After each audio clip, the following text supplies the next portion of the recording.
Peace. I am Energy Master Allah, aka the Emma, and you saw the title of the video. I'm going to do my best to show you some things that you have never seen before. Upon discovery, I have looked around at the experts and whoever else, and apparently nobody else has discovered these things. Most surprisingly,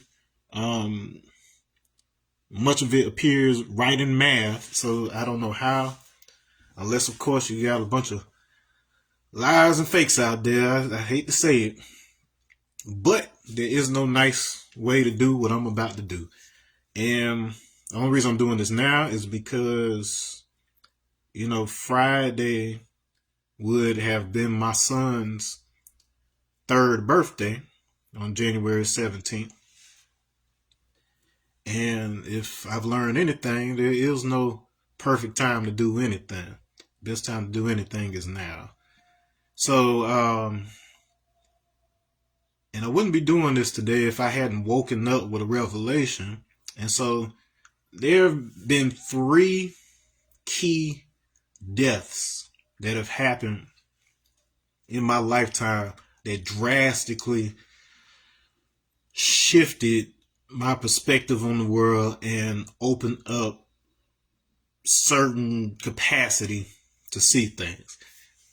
The first would be in 2001 when Aaliyah died, the singer Aaliyah. And as most of you know, about a week or so later, well, actually about 17 days later, 9/11 happens. The second being my biological father's death in 2019. 2 months after he passed, that's when I found out that my daughter, Aaliyah, was going to be born. And then the third being my son, Shamar, who died this past September. And shortly thereafter, while we were trying to make funeral arrangements, you saw the missiles flying over Israel, and it felt like 9/11 all over again. So these were the 3 significant deaths that drastically opened my eyes and started, opening up certain things in my journey. Okay. Well, the thing that I woke up on this morning, it hit me. So the year, let me go, hold on a second. Let me go ahead and put this on do not disturb so we don't get too much notification and that type of distraction while I'm doing this. But thank you for watching. Thank you for liking and all this stuff. All right. So anyways, hold on. How do I get that out of the way? There's like a thing in the way. He be busy. Okay. So I realized, so the year that my biological father died was the year that I turned 33. Aaliyah died on August 25th. So that's 8/25. 8 plus 25 is 33. And then my son died on September 24th, which is 9 plus 24, which is 33. Now, my biological father was a high-ranking Freemason. And something peculiar happened around the time he died. So he wasn't really in my life like that. But he was a high-ranking Freemason and was a high-ranking military officer. And he stopped by my mom's and, had a conversation with her.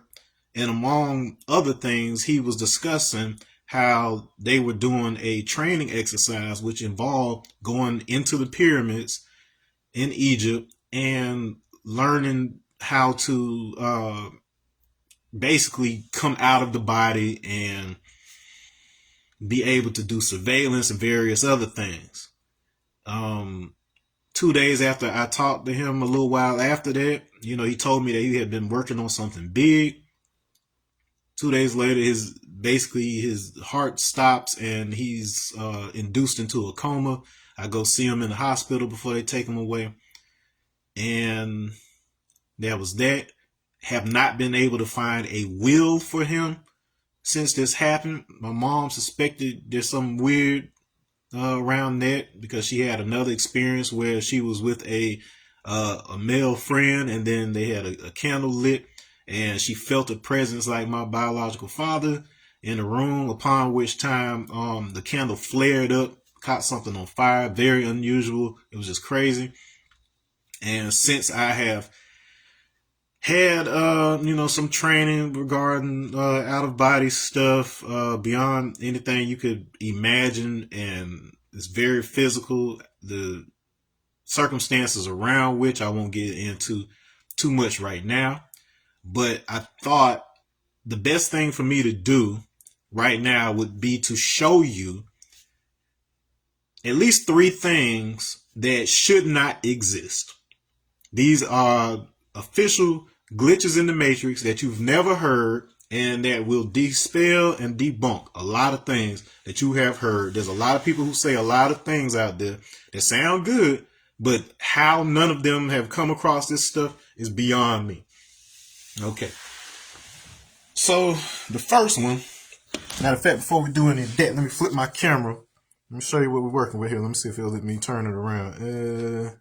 I don't even see a rotate button on here. That sucks.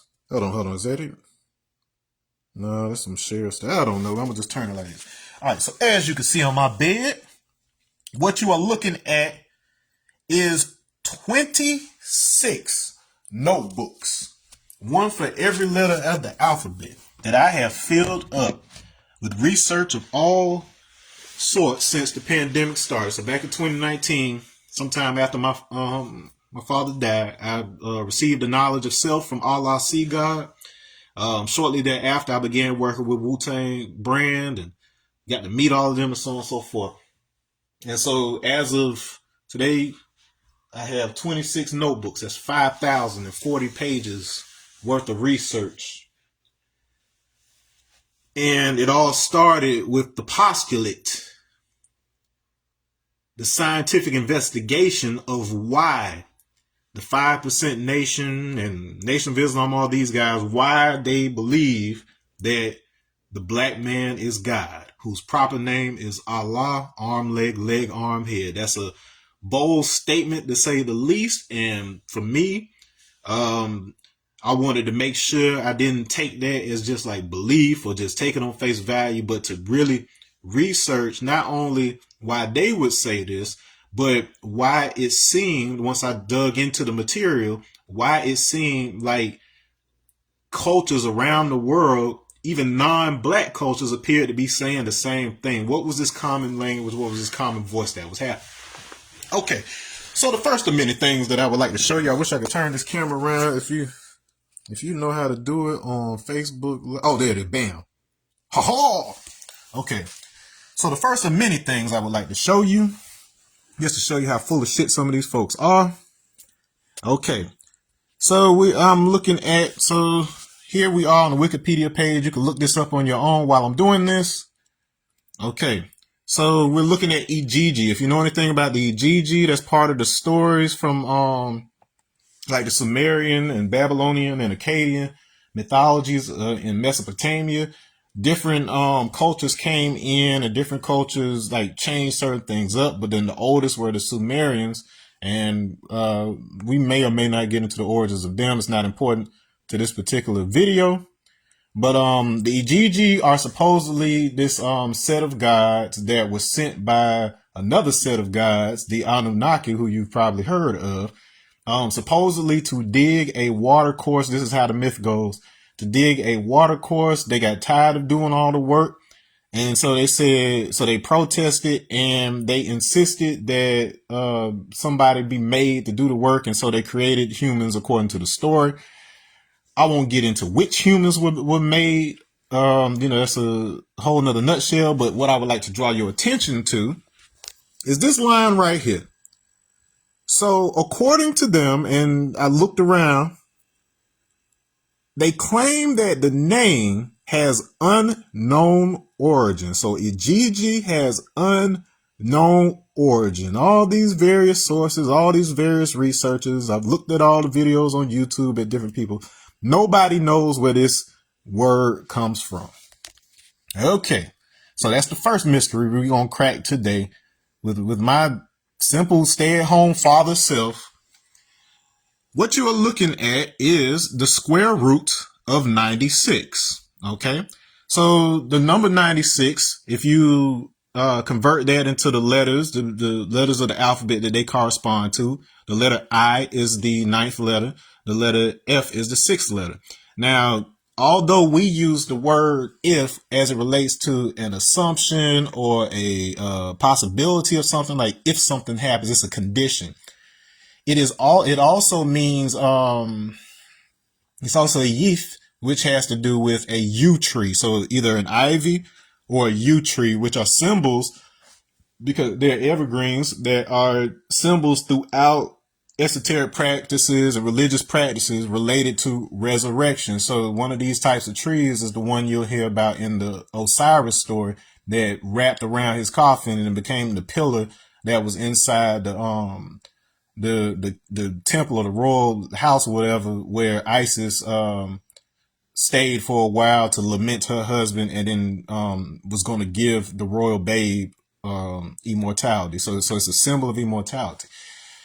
Now, if you will look closely at this square root of 96, you may notice that right there in the beginning we have 97979.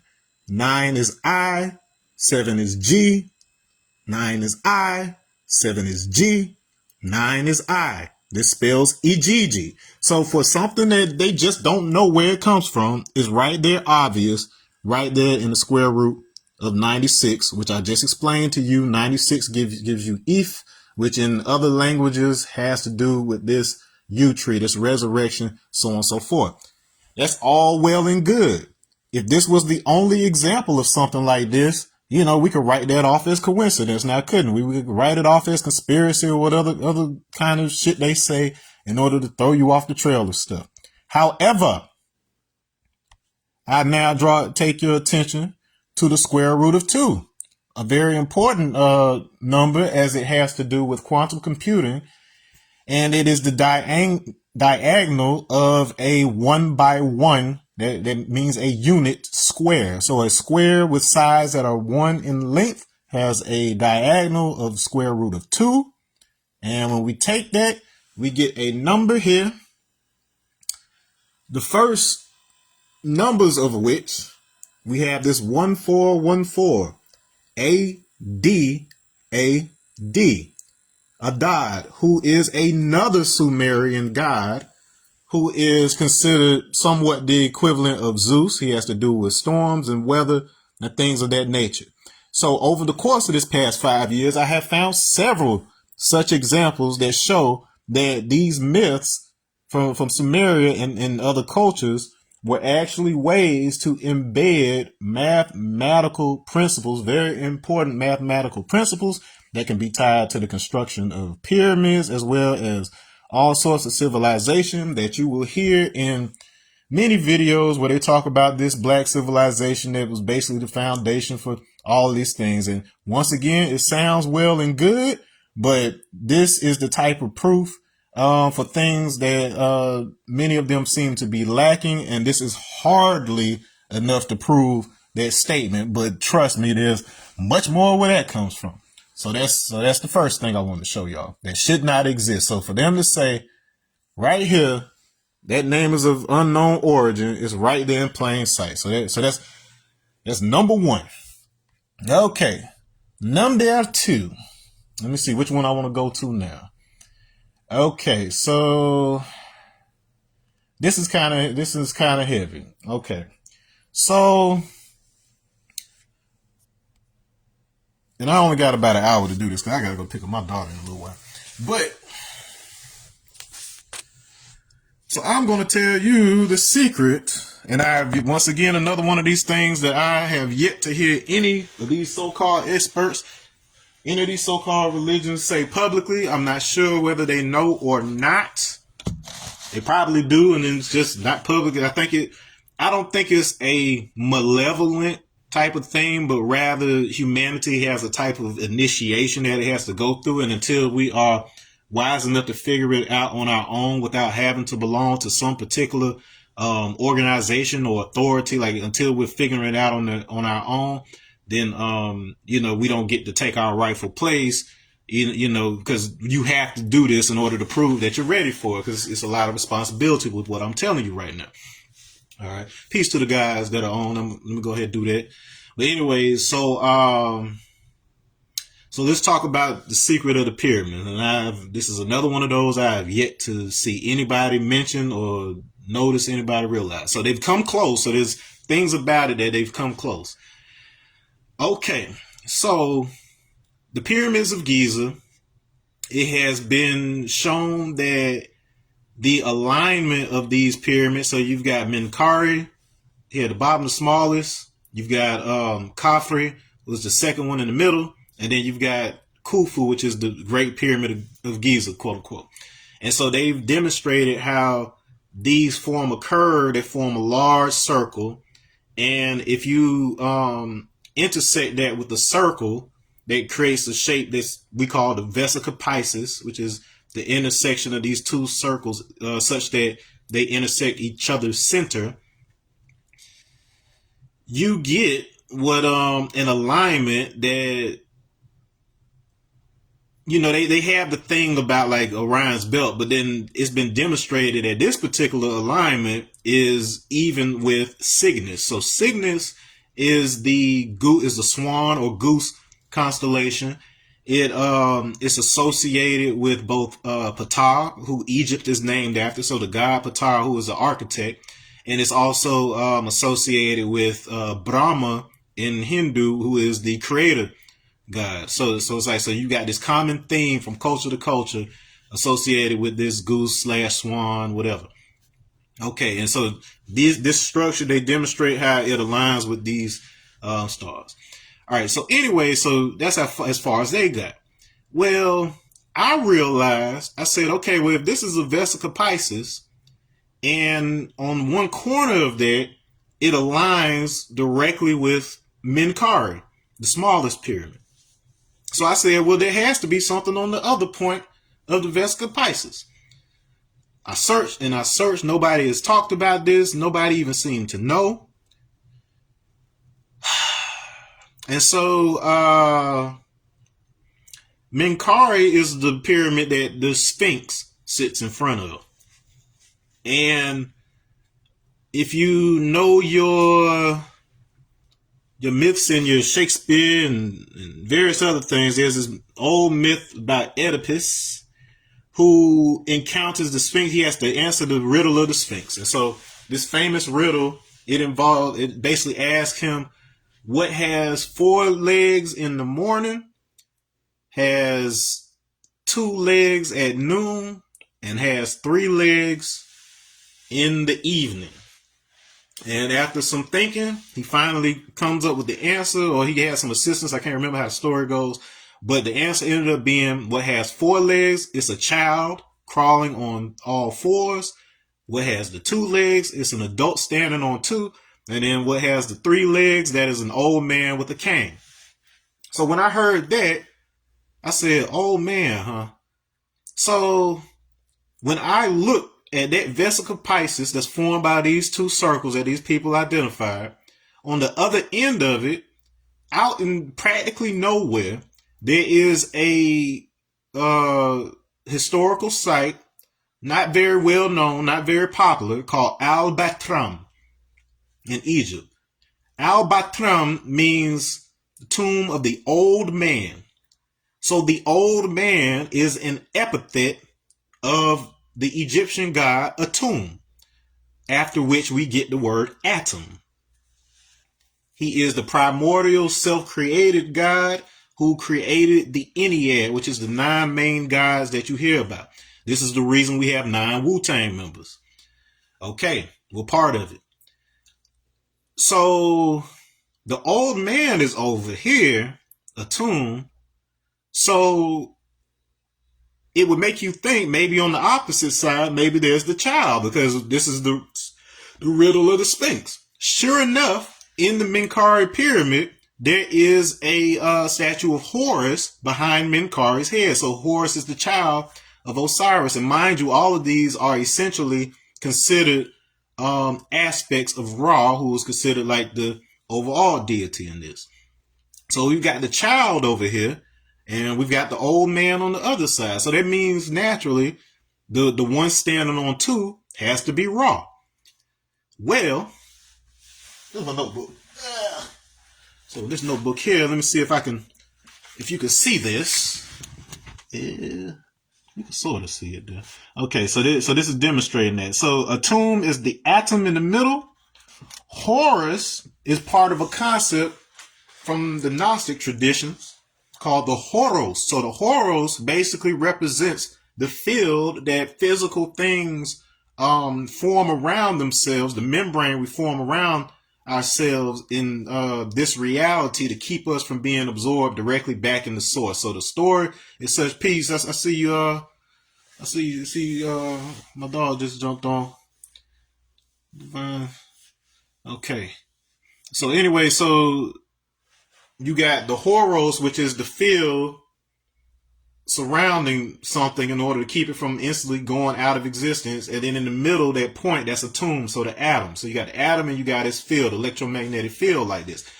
Well, if you put that little dot in the middle of that circle, so that dot representing Atum, if you put it in the middle of that circle representing the Horus, or Heru, then you get the symbol for Ra, their sun. So right out there, outside of the Giza Plateau, you got to get away from the famous stuff and go out here in the desert where people ain't even checking for. And then you see this. So with that, 432 is a popular frequency because it is the frequency that the Great Pyramid resonates at. So the child is on all fours. The old man is on three because he's got the two legs and a cane. And then you got the two, which is Ra. So the two of these come together in the middle, and that gives you Ra. So what does this mean? How is this important? How does this affect your day? So if you look at the Horos as a bubble, and you look at Atum as the center of said bubble, and Ra represents the sun, this is referring to something called sonoluminescence. That is sonoluminescence. This is something that happens that when you send high frequency sound into water, into bubbles in water, the pressure expands and then it collapses into the middle, and then a flash of heat and light is released that has the heat of the surface of the sun. I kid you not. So out here on this Egyptian mound, they've basically shown you this process by which a sun is created. In those lessons that we receive, and they talk about whether you 5% or you Nation Islam, whatever else, they talk about how Allah, a man just like you and me, created the planets and the sun, and it sounds great.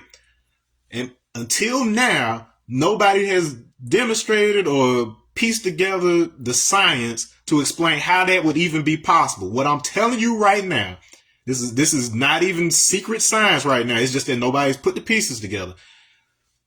Those arrangements out there in Egypt are showing you sonoluminescence such that if a high frequency sound of the right frequency is sent into water to expand small bubbles, it will expand, then collapse and release sunlight with light that is equivalent to the surface heat of the sun. All right. Now, there is a creature called the mantis shrimp. If you've never heard of it, look it up. The mantis shrimp. This small shrimp has the ability to punch. So it uses this to crack like crab shells, all sorts of stuff. It has the ability to punch so fast in water that it creates this sonoluminescent effect. So it will punch and then it will release a real quick flash that is the heat of the sun. Punches something. I kid you not. Google it. Look it up. I'm not making this up. That is what they'll tell you in Egypt. Okay. I say all that to say. So Allah, the original man, the black man of America, they call us the son of man in those lessons. We're the son. Atum is the self-created man, these all of these are aspects of the same one God who is said to have a body, a black body, just like you and me. It started in a energetic, vital form before coming into physicality, which took trillions of years. I'm just telling you the story that they tell. Okay. Now that atom, that middle of that atom, I'm going to show you some evidence. I've never heard anybody, seen anybody present what I'm about to present to you. So if you can, when this video is done, you download it, you spread it, you teach somebody the same stuff. There's no better time than the present because the power structure is collapsing. Whatever wool we had over our eyes is collapsing before your eyes right now. They just opened up the borders of Cuba. I think South Korea, their president was just arrested. Like it is all coming down right now. So here we go. This is number 2. Let me see how much time I got before I got to get my dog. So I got about 30 minutes, so we good. All right, here goes number 2. Some shit you ain't never seen, and if you seen it, please let me know. Because I'd have been researching for 5 years. I ain't seen nobody else say this shit. Okay, where's that folder? How do I get out of the folder? Let me see. So Syrian image. Okay. Boom. Okie dokie. Let's zoom in here a little bit. Okay, so this is going to make any sense to you at first, but I'm gonna try to break it down as much as I can. Okay, so the letter A. Ah. Okay, so this is one of the most important sounds. The letter Ah, I just told you about how the area with the pyramids it aligns with Cygnus, this goose or swan constellation, which has to do with 2 creator deities from different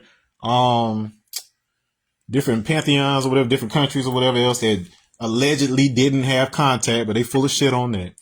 And so the sound Ah is associated with that creator, with Brahma.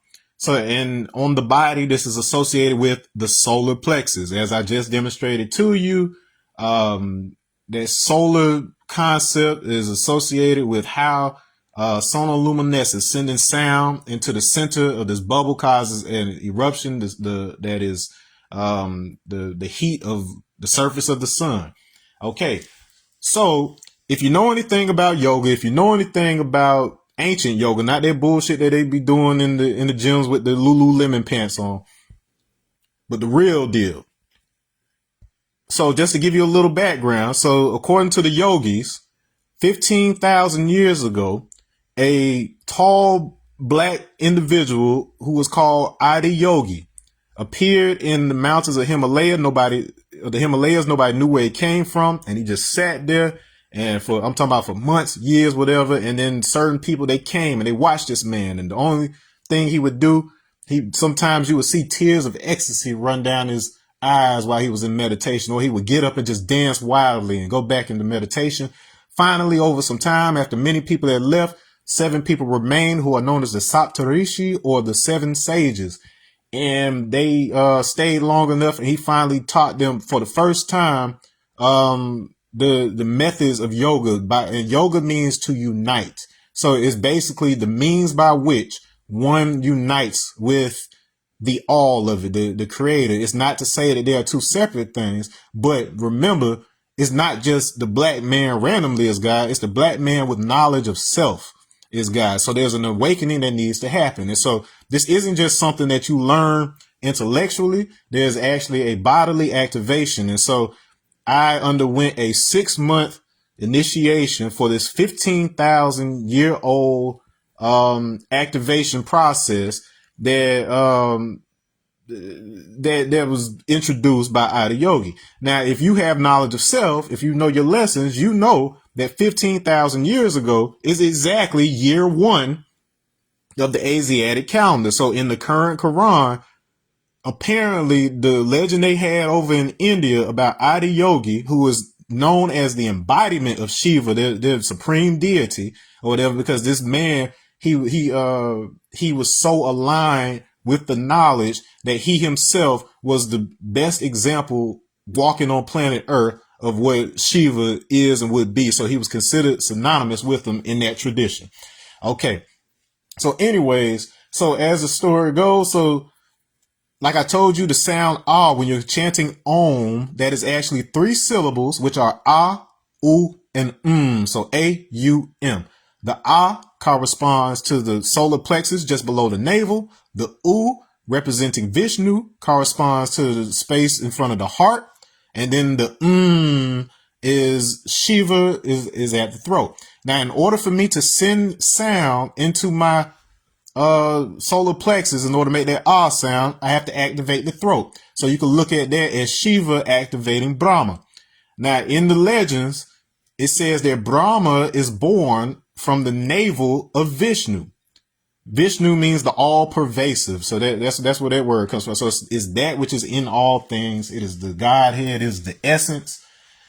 And then Brahma is the creator. So he's born from there. He's born from a lotus in the navel of Vishnu. So this is code for that which created you is beneath that navel, which makes perfect sense because you grew in your mother's womb. So you didn't just come from anywhere or whatever. And it wasn't simply the sperm and the egg. If you know a little something about the entry of sperm into an egg, it releases a flash of light. That it's a zinc flash. Look it up. There's a flash of light that happens when a sperm enters the egg. And this is the spark of life from which you basically begin to manifest from the primordium. The primordium is actually the massless waves of the universe. And when they are observed, they begin to form particles. This is well-known science. Once again, there's nobody out here publicly putting this stuff together. But we want to focus on the ah because this is how you were created. So if you look here, what I have is what appears to be an English A, but it's also a D in Cyrillic, but we won't get into that. But it appears to be an English A, but it is truly a supreme alphabet A. And I'll make the distinction for you another time because the language is actually a lot older. So the version of English we have now is actually based on what only a handful of us know to be the original language. So the supreme alphabet, even though it's presented to you in today's English, it is reflective of a 26-letter alphabet that pre-existed everything. And I'll show you what that means, how that's even possible. All right. The second one. So these two are the letters, the A letters in Hebrew and Arabic in a particular script. I can't remember what the name of that script is, but it's the scripts that were used by Stan Tannen. He's a Jewish man, R.I.P., who dedicated his life to researching this connection that he found between the geometry of the Hebrew letters and the Arabic letters, demonstrating that they came from a like source that is based on the designs of our body as well as the design of a electromagnetic field that forms naturally around fire. Okay, so that's important. Reason being, so this shape that you see, this arrangement of these letters in, this is called a tetrahedron. So in the Platonic, so that's Plato's traditions, this represents fire. So I'm uniting these three. So we got the English, the Hebrew, and the Arabic arranged in this, like here. It doesn't look like much yet, but then I'm gonna show you something. Okay. So the reason that Stan was even interested in this in the first place was because he visited over there in Palestine and wherever, and he was just taken aback. This is back in the 1960s, around the same time that the man known as Allah, Clarence 13X, who left the Nation of Islam to teach the secrets, teach the lessons to the kids. And this is why we have a Wu-Tang now. This is why you have an Energy Masta Allah right now. Around the same exact time, while this was happening over in Islam, over here, this Jewish man, he wasn't a practicing Jew, but he was moved enough by the conflict that he wanted to find a way to bring these two sides together. And he dedicated his life to figuring out what he could reveal around that. And so he found that when he dug into the mystic traditions of each of these cultures, that a lot of things lined up, but you needed both the Hebrew and the Arabic in order to unlock the true meanings of things. So this, if you saw my other video, that is how I figured out that the emerald tablet was actually an encoded recipe to make the false emerald material that the emerald tablet itself is made out of.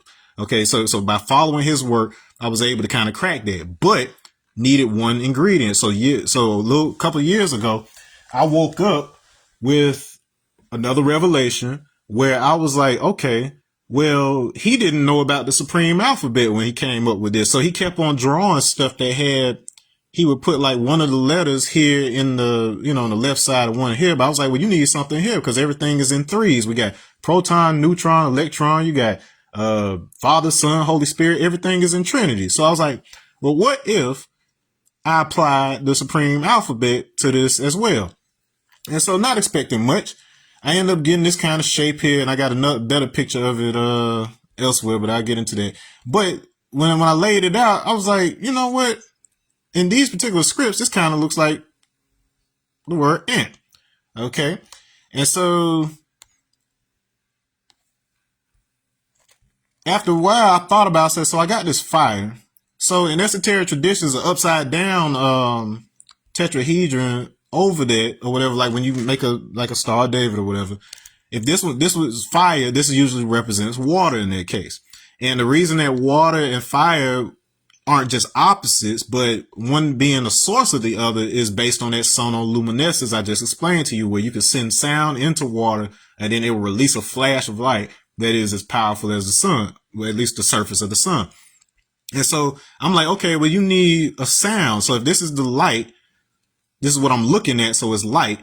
I need a sound. And so in Sanskrit, all of the letters, those sounds from those letters, the and similar letters, they resonate within the body. That's how they're designed. And the way that the stories go is that this in Hebrew and Arabic, these are languages that are close to the vibration of the universe itself.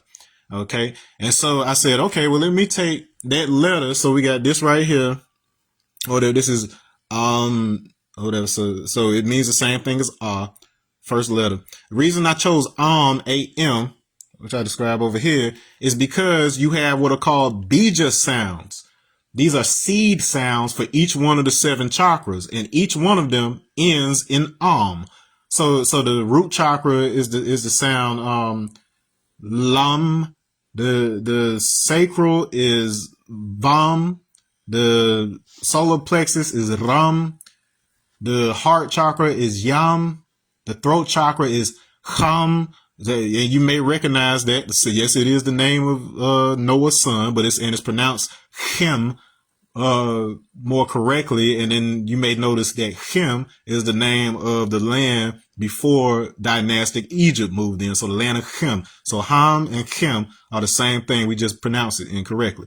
And then the upper chakras are Om for both the head, for the third eye and the crown. The crown is not located in the body. And so for the 6 bodily chakras, that's your seed sound. So that's once again, that's Lam, Vam, Ram, Yam, Ham, and Om.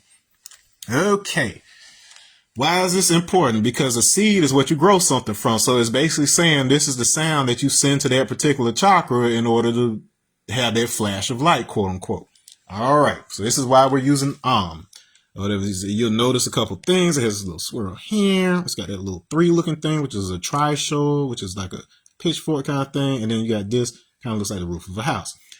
Well, if I arrange those things inside of this here structure, you will notice that this right here is a Merkaba. So when I overlap these tetrahedron here, and then in the Merkaba, you would have what appears to be a smaller triangle move forward. When I combine those things, you have what appears to be a man inside of a house. Now, to me, it looked like he was sitting. You see his legs crossed. It looked like he was meditating inside the house. And it looked like he was looking in a mirror, and he had like a little serpent that he's looking at right here. So he's inside this house. He's looking at a little serpent. Now, if you know anything about myths, you know that Shiva, he has a snake that a serpent that's around his throat. In the old ancient traditions, a serpent represents a membrane, just like we were talking about with Horus, or word. So if you think of it, a word is a way in order to encapsulate vibrations such that it has a separate existence from other vibrations. So a word is a separation from other vibrations so that it has its own existence. So serpent, word, membrane, this is extended to both skin and membranes in quantum string theory. So it's all the same stuff. And so basically they have cleverly utilize the letter A's from each of these languages that should have nothing to do with each other. They call this a Latin A, but then it goes beyond Latin. They call this a Hebrew A. They call this an Arabic A. And they say that these things developed in different places at different times. But apparently there was some intentionality between India, the Arabian Peninsula, and Africa, where both of these cultures come from, and this Latin, which is supposed to be European, but it predates all of this stuff over there, come together to form what appears to be this little man inside of a hut. Once again, this would be great. This is a great coincidence if that's all there was, but I wouldn't be wasting your time if there wasn't more to this. Okay, let me see if I get to the beginning of it. So what you're looking at here, hold on, let me see, is that the first one? Okay, this is the first one. So I decided to take that shape, take that symbol, and fire also represents torque. So torque is the force, the perpendicular force or pressure by which something is made to turn or twist. And it also has to do in esoteric traditions with the will. So when I'm willing something, what I'm doing is I'm applying pressure to the massless waves of the universe such that they begin to form, they begin to manifest in the material. Once again, this is the central concept in quantum physics of what is called wave-particle duality, which states that when I'm not looking at something, it exists in wave form, and when I look at it, it forms a solid particle. So this is that concept. This ain't stuff I made up. This is stuff that's been around since the early 1900s and that they've been digging into for 100 years here. So this is what is inside said atom, because remember, that little dot we described earlier is a tomb. So this is the creator of the Ennead here. So because torque has to do with rotation, either clockwise, counterclockwise, vertical rotation, or horizontal rotation, I decided, let me take this picture and let me see what happens when I rotate it. So I got something like this that basically looks like the female version of the swastika. So whichever way the arms are pointing, it's rotating that way. And so in the Romany symbol, so you have this symbol appears in just about every culture across the planet. Long before Nazis got their hands on it and corrupted it, this thing was everywhere. And then people have still been trying to figure out why all these cultures recognize this symbol and understand it. They apply it to like the rotation of the galaxies and all kind of stuff. But the feminine version of it in the Romany tradition, that's the gypsies. I've got Romany heritage on my great grandmother's side from Eastern Europe. They mixed with English folks and then black folks. Like everybody was partying together. That's all I'm gonna say, and it's in my DNA results. Okay, but anyway, so it means spirituality. Now, in the opposite direction, so what I did here, I was basically thinking like how a sun rotates. So if I'm going counterclockwise, I would start in one direction and then I would go counterclockwise like this. Boo, boo, boo. I'm going whoop, east to west right here. Now on the other side, going the other way, I said, well, let me start here and let me do the opposite. So I'm going clockwise now. So when it's going in that direction, it means rebirth. So we talked about these things of resurrection and so on and so forth. So we got spirituality on the other side, which you can think of as breath, the unified all, and then rebirth is how we re-enter here. So you could think of the spirituality as being the outside of the circle, like Horus, and then you could think of the rebirth as that flash of that light that gives us a sun in the middle associated with the tomb, and we put those two together, all right, to get raw. So You're not ready for that yet. Let me get where's the combination. Okay, so what I ended up doing was I took those two and I overlaid them on top of each other. So that was my way of representing the union of the masculine and the feminine. You hear this in all sorts of traditions, whether it be yoga or Egyptian or whatever you may be, the introduction of spirit into matter with the manifestation of Jesus, like whatever tradition you're a part of, it's in all of them. So that was what I got when I combined those two. So I said, okay, so now I got the rotation counterclockwise and clockwise. So then I said, let me mirror that horizontal. That's like me rotating around the y-axis, the vertical axis.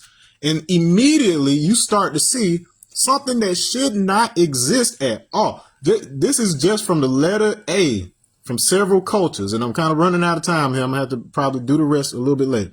But this is something that should not exist. You see these beings appear. They have an arrow pointing in each direction. You got what looks like 4 hearts in the middle. The heart being the 4th chakra. You got these little beings that look like they got like a little, he's got like little horns.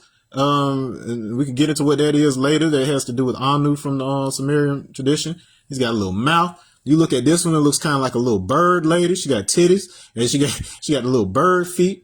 If you look closely at these, they look like little, kind of like samurai warriors. If you look closer at it, and then you can see it a little bit better in another, version of it. But I took that and then I flipped that along the horizontal axis. So I got this by flipping on the vertical axis, and then I got this one on the horizontal axis. Now it looks like it's the same, but if you look closely, his mouth is open here and his mouth is closed here. So I created an animated GIF. I don't know if I have it in this particular playlist right here. I would like to show you that, but it's not necessary. But case in point, if you make a short animated GIF with these two, it looks like an animation of the mouths just opening and closing, and they look alive. Once again, this is not something that should exist just from overlaying letters of the alphabet. It's crazy. Okay, so each of these different, so these are just ideas of what these things could be. So you'll hear about the Canis people, which is a canine people associated with the star Sirius that you'll hear about in stories. And then they say that the Anunnaki have something to do with them. So he kind of looks like a doggy or at least a mammal of some sort. You hear these stories about the Ankiel, where we get the name angel, where they talk about a avian or bird-like type being that's associated with these stories. So that's kind of what you see here. You've got the stories of the Hopi, where they talk about these ant people that helped them during the floods and took them underground or whatever. So these guys kind of look like ant people, sort of, whatever you see that design. So if you look at Hopi drawings of these ant people, this looks similar to those. But to me, they also look like samurai armor, sort of. And so in the West, where this is pointing, you had the Benin Empire of Africa, who had not only armor similar to the Japanese, but also had a lot of words that are similar, like Edo, for instance, in both cultures. Once again, two cultures that they claim had nothing to do with each other. They far apart. How would they have anything to do with each other? It's because we are all relatives. And so here in the East, we got the samurai culture, and we had black Japanese indigenous. So, and yeah, Yasuke or whatever. So it is not unlikely, and they've tried to tell us that these things are apart. Now here's where it gets crazy. Okay, so when you tilt that picture, so I had it on my phone and I tilted it at the angle that you normally tilt. So a rainbow is projected at an angle of 137 degrees. 137 has a lot of significance in science and math, but I'll call it the rainbow angle. You remember your rainbow that was part of the covenant between God and Noah. So just keep all of that in mind. Anyway, when I tilt that thing to the animation, so I erased a little bit just around it so you can kind of see it a little more clearly. But basically, the figures, they look a little more super deformed, to where it's easier to kind of see like that samurai kind of outline. But when you tilt it, these two figures emerge that look like a head, neck, and shoulders. It's a little longer on when you tilt it, but it looks like people. So you got two black figures that emerge. So you got these four types of things that emerge And then you got these two figures that appear to be overlooking them. And we can get into what those mean, some other time. But the case in point, once again, this is stuff that should not exist just from these letters that are supposed to have nothing to do with each other. All right. And so the final thing, and then I don't really have a lot of time to get into this because I got to leave in a minute to go get my daughter. And this is probably the most important. Okay. Oh, no, it's going to take forever for me to break this down. Okay. So, like I told you, my biological father was a high-ranking Freemason that was talking about some pretty interesting stuff before he allegedly passed. And so in the traditions, this isn't necessarily publicly known like that, but they will not, I repeat, I don't care how nice they are on the ground level or whatever else, how much community service and everything else that happens, they will not allow a black Freemason to go above 32 degrees. They will not allow them to be 33 degrees, the highest master mason. They will pull you aside. If you're one of the good ones, quote unquote, they will pull you aside and initiate you into some of the behind the scenes stuff so you can re-enter your community and for whatever various purposes that they have secretly. But they will not allow you to become a 33 degree Mason.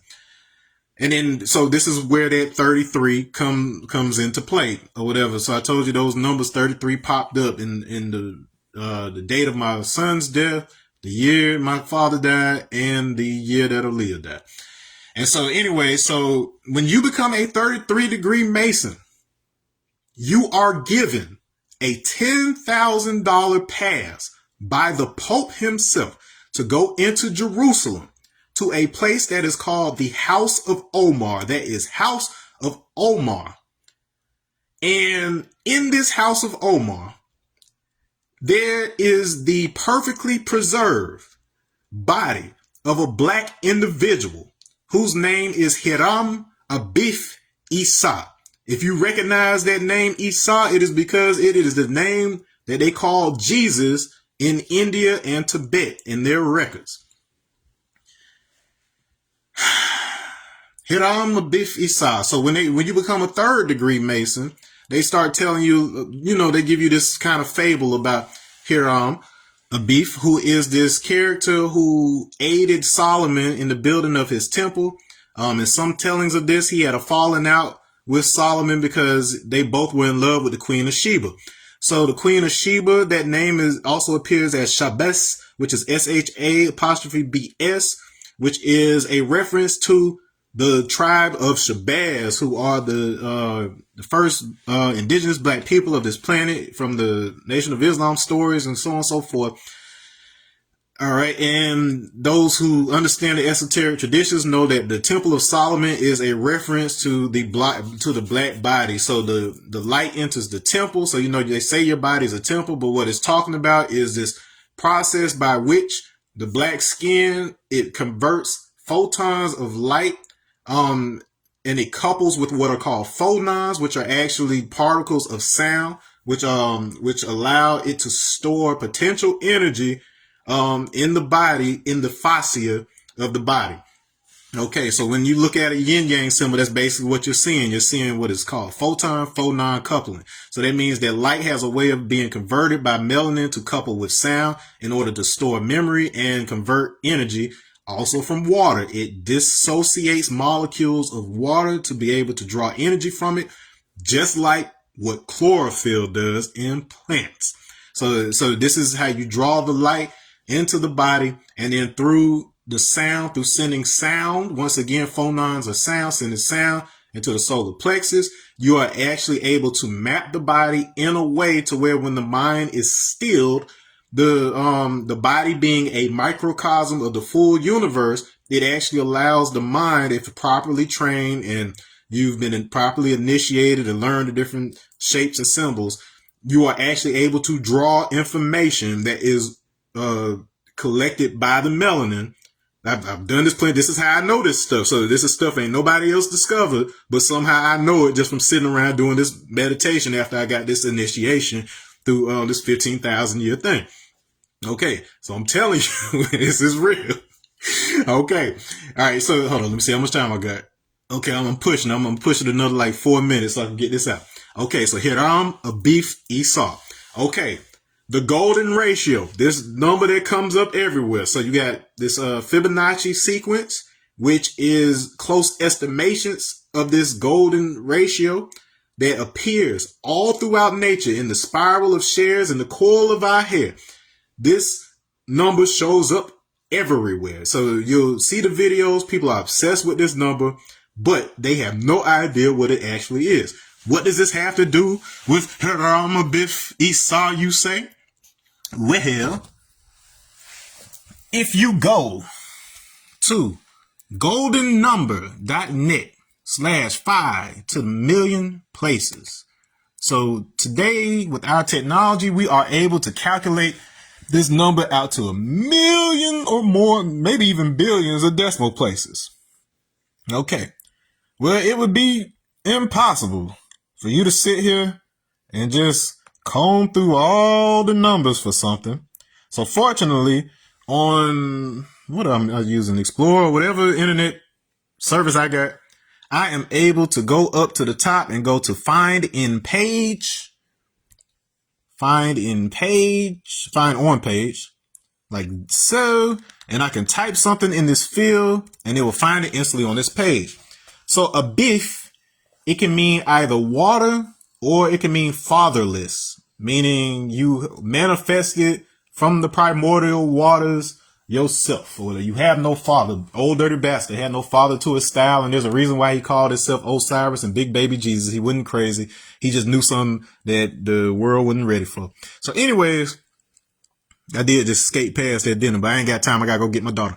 All right. So if I take a beef that is A, which is 1, B, which is 2, I, which is 9, and F, which is 6, it only appears one place in this sequence, and it appears at exactly 17,533 digits into this number. How do I remember that? How do I know that? That is because 17533. 175 is AGE, which is age. 33. So age 33. Not only the age that Jesus was when he was said to be crucified, but it is also the age that Allah, Clarence 13X, was in 1961. He was born in 1928. So 33 years later is 1961. During that year, that is the first year that people were able to use computers to calculate up to 100,000 digits of a number. Before that, they could only get as high as about 550. So the same year that this man was 33, this is when they would have been able to calculate a number this long. Now, this 4 and the 9 digits after it, so these are 13 digits. So Clarence 13X.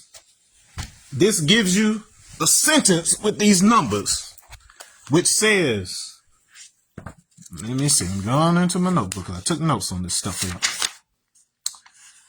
It is a beef, Irvi, that's spelled IRVI, meaning elk, and Waj, alternatively Wajet, and WD. And what this means is a beef. I already told you what that is. Elk. And there's a significance to the word elk because its etymology means reddish brown, which is also the meaning of the word Ethiopian. It means red or brown face. Wedge, it means an obelisk or stela. So we've got this Ethiopian obelisk, which is associated with the Aksum Empire, a word that in a few ancient languages means both skin and to either drink, sink, or submerge, or kin, all these types of words. So we've got this concept of the absorption of light that I was talking about, but more importantly, now we're talking about this obelisk that is in Egypt. Well, I mean, excuse me, in Ethiopia, you've got another one in Heliopolis as well.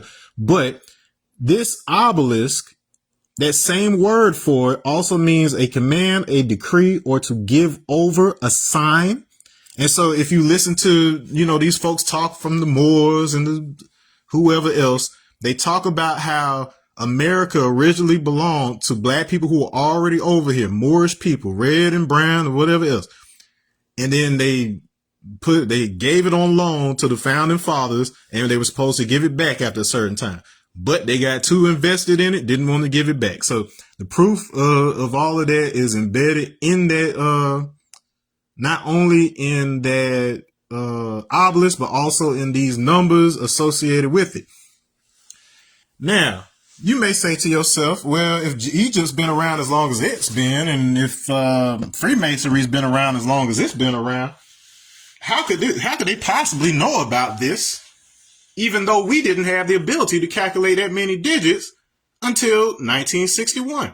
Well, if you know anything about your ufology, a lot of strange things happened around 1961. Not long before that, you had the Roswell crashes at the end of the 1950s. While they showed you pictures of little gray men with big old black eyes, there are reports that the bodies recovered from these crafts were actually red, brownish skinned individuals with this technology. In 1961, this is when Kennedy goes into office. It is when he's launching the space program, and Dwight Eisenhower gives his famous address on the potential for the military industrial complex to cause trouble and to grow too big. This is money being spent on these secret military programs. Right now, we have a big issue happening with UFO or UAP disclosure, in which it's being revealed that some of these crafts that you are seeing are not real ET attacks or things of this nature, but actually crafts that have been shot down and reverse engineered so that these secret government programs, these off the books programs, can basically instill fear and be able to get you as the citizen to approve funding for defense budget against these staged attacks so they can get all the money they need. So they're trying to dupe you with it. If you're seeing UAP stuff in the public on the news, on CNN and stuff now, it is a concerted effort as part of a 75-year plan to release that stuff in such a way. And so all this is tied together. And my son's birthday, January 17th, would be the 64th anniversary of this warning that came from Eisenhower. Make sure I'm getting those dates correct. So 17. Yes. So that's when he gave his final State of the Union address, warning of the increasing power of the military-industrial complex. That'll be the 64th anniversary on my son and wife's birthday this Friday. And mind you, 1964 is also the year that Allah gave us the supreme mathematics and presented the 5% nation to the world. And so before I go, the last couple things I will say, because I know I've given you a whole bunch to process here, is that Sam Wilson, the Falcon, Marvel's Falcon, is based on Allah. To some degree, some of this will be revealed in the upcoming Captain America movie. But if you look at the fictional biography of Sam Wilson, the first African-American comic book character, his original bio is very similar to Allah's, where he was involved in the community and his assassination. In the comic books, Falcon's assassination turns out to be a cover for him to go underground and be able to work on certain things on behalf of saving the world and stuff. And so it got me to thinking, I'm like, wow, was Allah really assassinated? But that's something for you to look into. I think I've given you enough to digest right now. I gotta go pick up my baby.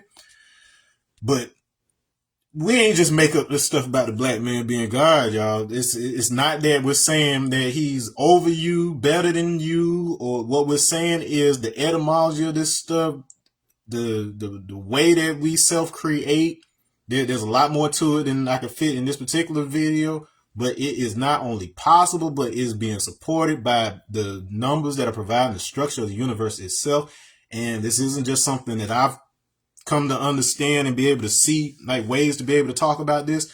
You see the structure starting to collapse around you, and even though people aren't necessarily presenting it this way because they're not putting the two together, like there aren't a lot of people that, you know, listen to Wu-Tang like me that are also digging into, you know, some of these other areas and trying to bring the world conversation together. What I'm telling you, it's undeniable at this point, and y'all can keep playing if y'all want to. I ain't got to do nothing. It is happening. It is happening. It is happening. And when I say the black man is God, that includes you too. There's more to it, like with you women, because you are the earth and you play a very important purpose in allowing us to be able to come here. That also includes our brown and our yellow sisters. Now, as far as our white seeds go, you are our children as well, but then you are the result of that skin color is the result of the mutation of the OCA2 gene, which causes selectivity of albinism. And then unfortunately, that was caused by intentional effort. So when you hear these stories of the Anunnaki or whatever else, it wasn't aliens. I'm sorry, it was us. We all did that together, and there's a reason for it that I don't have time to get into today. But love every seed on the planet, and the second that we understand this and we're able to see it for ourselves, as opposed to somebody just showing it to you or trying to indoctrinate you into it, the sooner we can get past that conversation and figure out how we're going to build together and how we're going to love each other and then bring peace on earth. That's just the tip of the iceberg. That ain't all that I figured out over the past 5 years. If I was able to do that in an hour, you have no idea what else I've got in the bag. So I'm going to say peace on that. Let me go get my baby.